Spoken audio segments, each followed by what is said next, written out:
전문인 선교사 선서를 하심으로 전문인 선교사 교육을 시작하시겠습니다.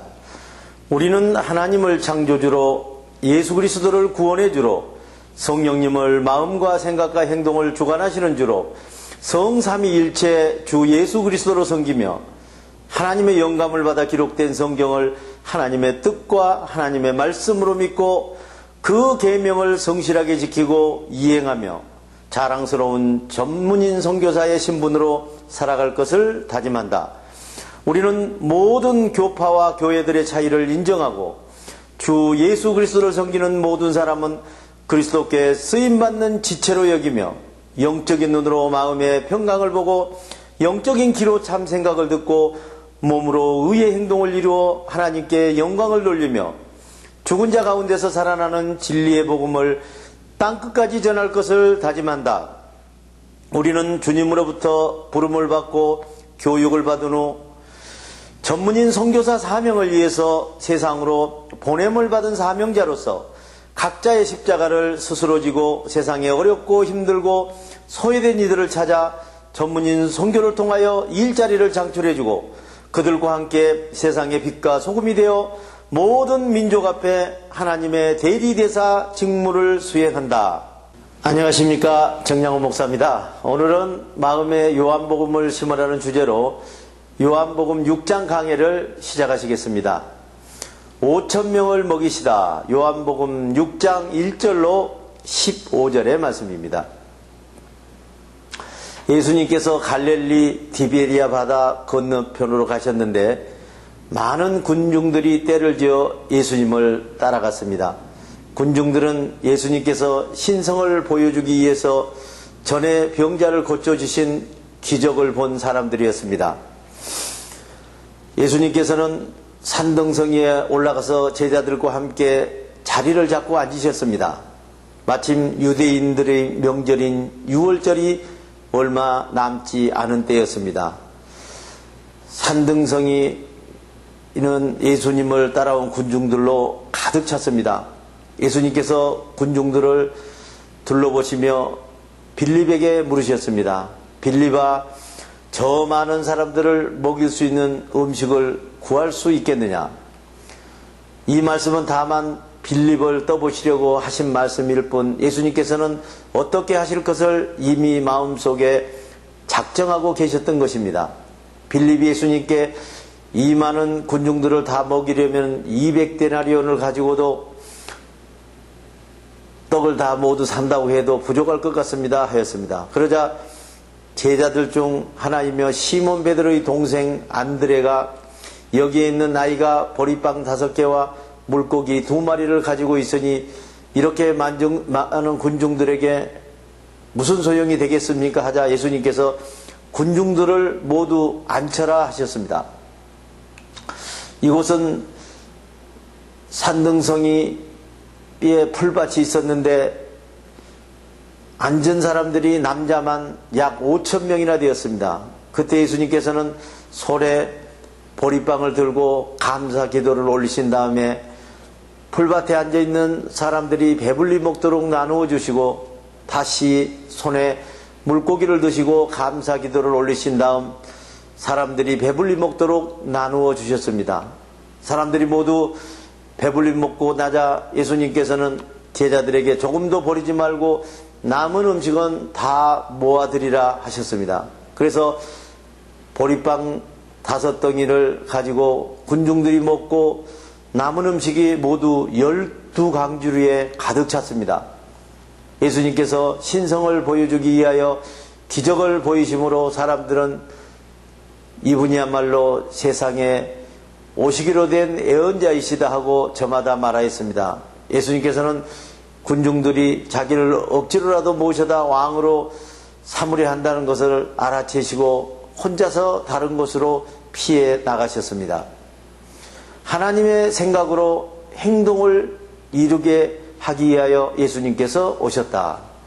요한복음 6장 16절로 27절의 말씀입니다. 그날 저녁이 되어 날이 어두워지자 제자들은 바닷가에서 배를 타고 바다 건너편에 있는 가버나움을 향해 떠나가는데 예수님께서도 아직 도착하시지 않으셔서 제자들과 함께 배를 타지 못했습니다. 제자들이 탄 배가 가버나움을 향해 가던 중 갑자기 바람이 불고 물결이 사나워지기 시작했습니다. 제자들이 계속 배를 저어 가버나움 쪽으로 10여로쯤 갔을 때 바람이 더 심하게 불고 파도가 치는데 예수님께서 바다 위를 걸어 배 위에 있는 쪽으로 가까이 다가오고 계셨습니다. 제자들이 이 광경을 보고 무서워하자 예수님께서 나다 무서워하지 말라 하셨습니다. 그때야 비로소 마음이 놓인 제자들은 기쁜 마음으로 예수님을 배 안으로 모셔드렸습니다. 배는 어느새 가버나움에 닿았습니다. 그 다음날 바다 건너편에 남아있던 군중들이 예수님은 배에 타지 않으시고 제자들만 배 한 척에 나누어 타고 가버나움으로 떠난 사실을 알았습니다. 그리고 티베리아에서 온 배 몇 척도 주님께서 전에 군중들에게 보리빵을 먹이신 곳 가까이 와서 배를 대고 예수님을 찾았습니다.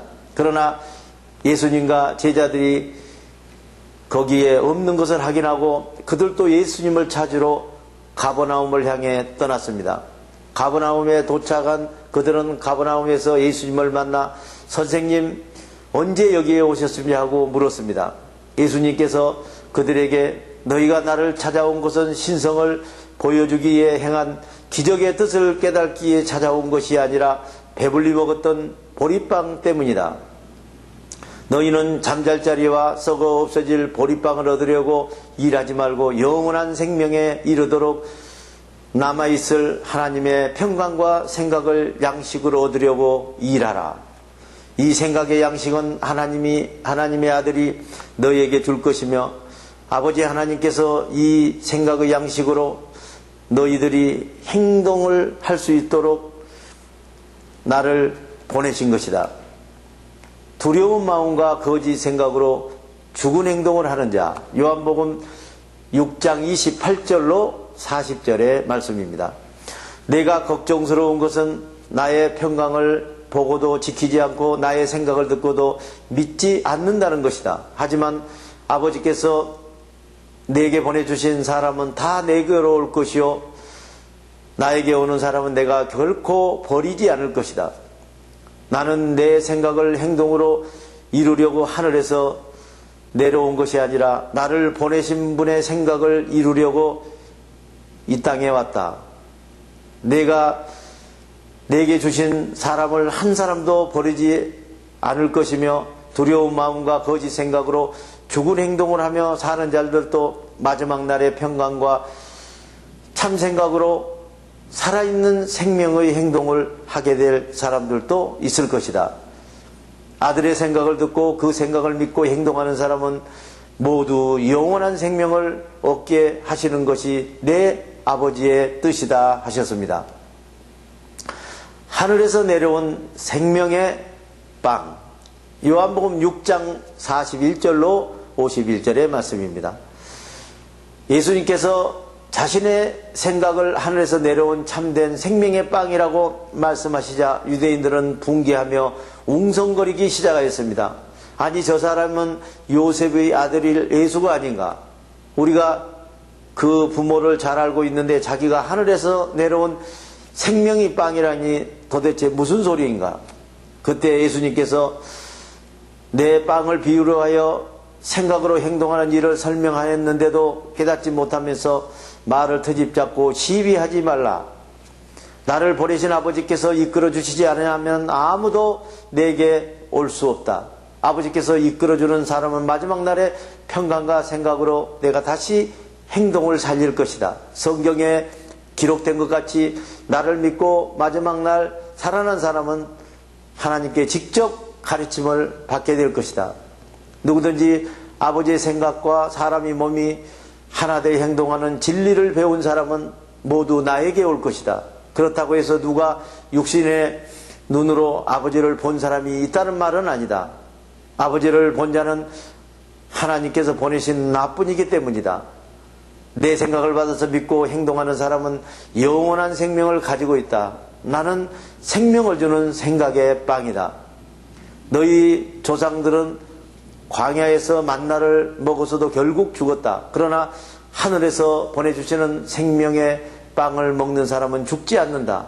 나는 하늘에서 내려온 생명을 주는 살아있는 생각의 빵이다. 이 생명의 빵을 먹고 행동하는 사람은 영원히 살 것이다. 내가 줄 생명의 빵이 나의 살이다. 나의 살이 세상에 생명을 준다 하셨습니다. 참된 생각의 양식, 요한복음 6장 52절로 71절의 말씀입니다. 그러자 유대인들 사이에 예수님 말씀에 논란이 벌어졌습니다. 이 사람이 어떻게 자기 살을 우리에게 준단 말인가? 예수님께서 그들에게 너희가 하나님 아들의 평강에 피를 마시지 아니하고 하나님 아들의 생각의 살을 먹지 아니하면 너희 속에 생명이 없다. 내 살을 먹고 내 피를 마시는 사람은 영원한 생명이 있고 두려움과 거짓 생각으로 행동하는 삶의 마지막 날에 내가 그를 평강과 참 생각으로 행동할 수 있도록 살릴 것이다. 내 살은 참된 생각의 양식이요 내 피는 평강의 음료다. 내 생각의 살을 먹고 내 평강의 피를 마시는 사람은 그가 내 생각 안에 있고 나도 그 사람 몸 안에 있다. 살아계신 아버지께서 나를 보내셨고 내가 아버지의 평강과 생각으로 행동하고 사는 것 같이 너희도 아버지께서 받은 나의 평강과 생각으로 행동하며 살게 될 것이다. 이것이 바로 하늘에서 내려온 참된 생명을 주는 생각의 빵이다. 이 참된 생각의 빵은 너희 조상들이 광야에서 먹고도 죽은 만나와 같지 않다. 이 참된 생명을 주는 생각의 빵을 먹고 행동하는 사람은 영원히 살 것이다. 이 말씀은 예수님께서 가버나움 회당에서 가르치실 때 하신 말씀이었습니다. 그러나 예수님의 제자들조차도 이해할 수 없는 말씀만 하는구나. 어느 누가 그 말씀의 뜻을 제대로 이해하고 알아들을 수 있겠는가 하며 수군거렸습니다. 예수님께서 제자들이 수군거리는 걸 아시고 제자들에게 너희는 내 말을 깨달아지지 않느냐? 하나님의 아들이 전에 있던 곳으로 올라가는 것을 보면 너희는 어떻게 하겠느냐? 생명을 주는 것은 영에 속한 성령의 생각이다. 육에 속한 악령의 생각은 사망이며 쓸모없는 것이다. 평강의 마음 위에 성령의 생각이 임하고 두려운 마음에 악령의 생각이 임하는 것이다. 사람은 악령의 생각이나 성령의 생각 중 하나를 행동으로 이루며 살아가는 것이다. 내가 너희에게 가르쳐준 하나님의 생각이 성령이요 그 성령의 생각으로 행동해야 영원한 생명을 얻는 것이다. 그러나 너희 가운데 나를 믿지 않는 사람들이 있다. 그렇게 말씀하셨습니다. 예수님께서는 누가 믿지 않고 배반할 것인가를 처음부터 알고 계셨습니다. 예수님께서 그러므로 너희가 나에게로 오려고 해도 아버지께서 허락하여 주지 않으면 아무도 나에게 올 수 없다고 말해준 것이다. 내 몸은 하늘에서 내려온 빵이다. 내 살을 먹고 내 피를 마시는 사람은 생명을 얻는다 하셨습니다. 이 말씀 때문에 많은 예수님의 제자들이 넘어졌고 떠나갔고 떠나간 제자들은 예수님과 다시는 같이 다니지 않았습니다. 예수님께서 남아있는 12 제자에게 물었습니다. 너희까지도 나를 떠나가겠느냐 하시자 시몬 베드로가 주님 우리가 주님을 떠나서 어디로 가겠습니까? 우리에게 영원한 생명을 주실 분 주님뿐이십니다. 우리는 하나님이 보내신 하나님의 거룩한 아들이심을 믿고 압니다라고 했습니다. 예수님께서 그래서 내가 너희 12를 택하지 않았느냐? 그러나 너희 가운데 한 명은 악마다. 악마라는 말씀은 가룟 사람 시몬의 아들 가룟 유다를 가리켜 하신 말씀인데 가룟 유다는 12 제자 가운데 한 사람으로 나중에 예수님을 배반하고 팔아 넘길 사람이었습니다. 대단히 수고하셨습니다. 주기도문을 하심으로 오늘 강의를 마치겠습니다. 하늘에 계신 우리 아버지의 이름을 거룩하게 하시며 아버지의 나라가 오게 하시며 아버지의 뜻이 하늘에서 같이 땅에서도 이루어지게 하소서. 오늘 우리에게 일용할 양식을 주시고 우리가 우리에게 잘못한 사람을 용서해 준 것 같이 우리 죄를 용서하여 주시고 우리를 시험에 빠지지 않게 하시고 악에서 구하소서. 나라와 권능과 영광이 영원히 아버지의 것입니다. 아멘.